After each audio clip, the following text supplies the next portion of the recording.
Hey everyone, and welcome to today's Explainer. We're heading into one of India's absolute hidden gems, the Nallamala Hills. This is a place where mind-bending geology, apex predators, and really profound ancient spirituality all just kind of crash into each other. It's a fascinating spot, so let's jump right in. 2.5 billion. Yeah, billion with a B. That is the staggering age in years of the Eastern Ghats, which is the ancient mountain range the Nallamala Hills are a part of. I mean, just let that sink in for a second. When we talk about this landscape, we're talking about a real journey deep into planetary time, way before most of the natural world as we know it even existed. So here's our quick roadmap for today. We'll hit the geography of the hills, explore the tiger reserve ecosystem, chase some thrills in the wild, check out the sacred sites and ancient dynasties, and wrap up with the heritage of the Chenchu tribe. All right, Section 1, the geography of Nallamala Hills, which is essentially a massive 16,000 square kilometer canvas. These hills span all the way across eastern Andhra Pradesh and western Telangana, sitting right around 700 meters above sea level. And the sheer physical scale of this place is just staggering.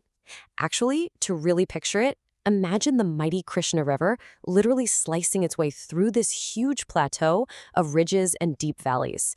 It cuts a basin that's almost 200 meters deep for a distance of 130 kilometers. It's wild.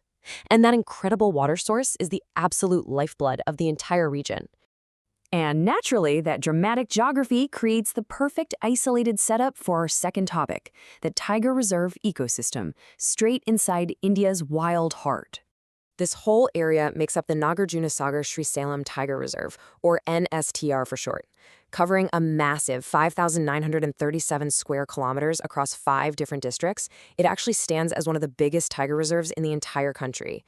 It's this vast, unbroken expanse of tropical, dry, deciduous forest, packed with bamboo and tall grasses, basically the ultimate haven for wildlife. And the biodiversity here, it's off the charts. We're talking over 80 species of mammals alone.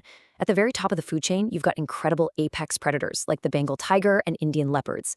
You also have dholes, these highly social Indian wild dogs that are so fierce even tigers usually prefer to avoid them. They share the woods with sloth bears and Indian pangolins, and prey on sambar deer, cheetal, and wild boar.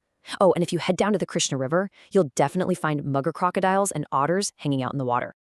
Now check this out, because this completely blew my mind. This forest isn't just beautiful, it's a literal economic engine. A recent study crunched the numbers on the economic value of the services this ecosystem provides totally for free. The regulating services alone, so things like carbon sequestration, water purification, and climate regulation, they amount to a staggering 16,041.15 crore rupees every single year. Nature is literally doing billions of dollars worth of heavy lifting for us, for free, just by existing. Okay, let's shift gears from conservation data to something a bit more adrenaline pumping for part 3, thrills in the wild, looking at adventure in the Nallamala forest. If you're trying to put together the perfect weekend getaway, the sources outline a pretty epic itinerary. First up, you carefully trek down 300 slippery steps deep into a valley to hit Malala Tirtham. It's this breathtaking waterfall dropping 160 feet straight into a natural pool, the absolute best spot for an ice-cold dip. After that, you can jump into an open-top jeep at Farabad for a safari tracking tiger and leopard trails. And finally, you wrap up the day peering over the octopus viewpoint. From up there, you get this insane look down at the Krishna River backwaters spreading out through the valley, literally looking exactly like giant octopus tentacles. From the adrenaline of the forest, we're going to lower the tempo a bit and step into the serene, spiritual epicenter of the region for part 4, sacred sites and ancient dynasties. You know, the Nallamala Hills have this profound spiritual aura that draws massive, massive crowds. Right at the heart of this is the town of Sri Salem, home to the Sri Brahmaramba Mallikarjuna Temple. Now, this isn't just any regular temple. It's one of only 12 highly revered Jyotirlinga shrines dedicated to Lord Shiva in all of India. It's even mentioned in ancient texts like the Mahabharata, and it attracts absolutely enormous gatherings, especially during the Mahashivratri festival. And the architectural legacy here? It's like a layered history book left behind by successive ancient empires. On one hand, you've got the Vishnukundana dynasty, who carved these incredible cliffside cave temples like Alka Mahadevi and Uma Maheshwaram. Then, on the other hand, there's the Kakatiya dynasty, who deeply patronized Shaivism. In fact, it was Mailamba, the sister of Kakatiya ruler Ganapati Deva, who actually built the magnificent Mallikarjuna temple at Srisailam way back around 1320 AD. The craftsmanship from these eras is just permanently etched into the stones of Nallamala. So, we've talked about the geography, the tigers, the waterfalls, and the ancient kings. But that leaves a pretty huge question. Who actually guards this deep forest today? Which brings us perfectly to our fifth and final section, the heritage of the Chenchu, the true guardians of the forest. The Chenchu are a particularly vulnerable, primitive tribal group.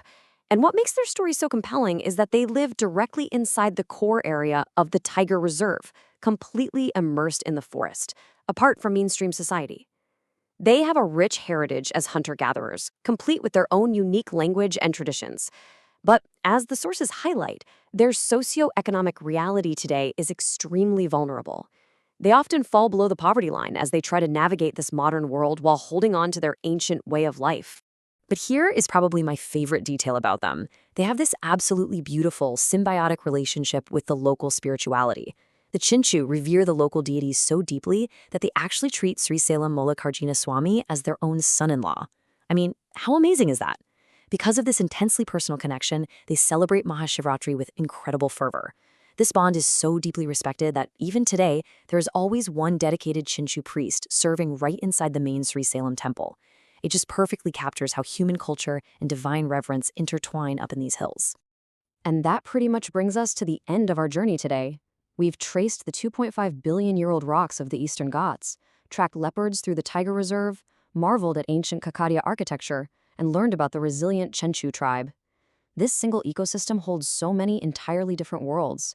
So I'll leave you with this thought. If you were to visit the Nallamala Hills tomorrow, how would you choose to experience it? Through the eyes of a pilgrim seeking the divine, a historian unearthing ancient empires, or a wildlife explorer tracking the Bengal tiger? I hope this explainer gave you a good taste of the region and left you eager to discover the answer for yourself. Thanks for hanging out with me.